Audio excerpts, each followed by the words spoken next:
Wischer den Stratos. Und da stand alles ausverkauft bis März. Ja. Aber du warst nicht ausverkauft, mein treues Ross.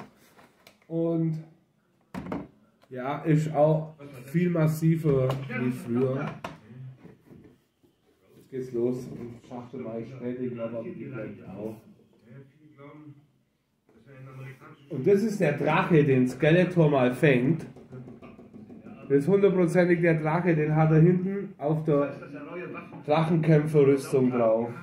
100 Pro. Kommt alles. So, jetzt halt.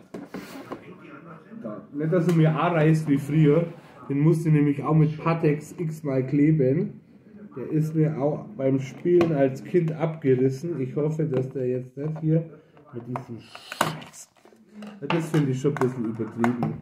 Also ein Kind kann das doch niemals ohne fremde Hilfe auspacken. Verzweifelt ja. Oder macht sie. So.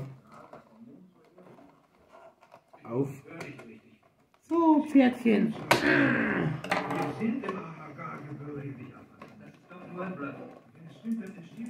Ich glaube, die Verpackung ist auch bloß ein Bluff, gell? So, He-Man auch. Die Maske hat es früher auch gehabt. Das hält ja keiner aus.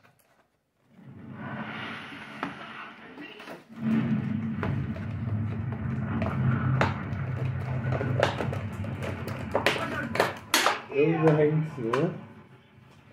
Ah, schau mal.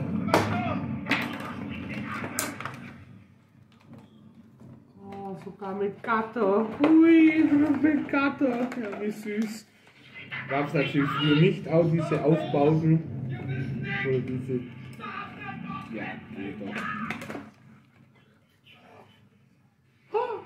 Fängt schon der Aufbaute auch noch. Also, das ist ja ein. Das ist schon. Also, das ist. Ja, guck mal. Aber ich finde halt die Gelenke, das sieht man von innen, das ist Metall.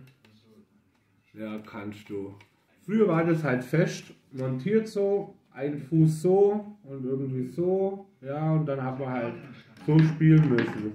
Jetzt kannst du natürlich, da kannst du loslegen.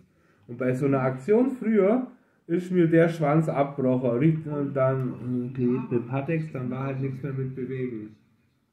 Ja, noch nicht ganz fertig, aber Streetor.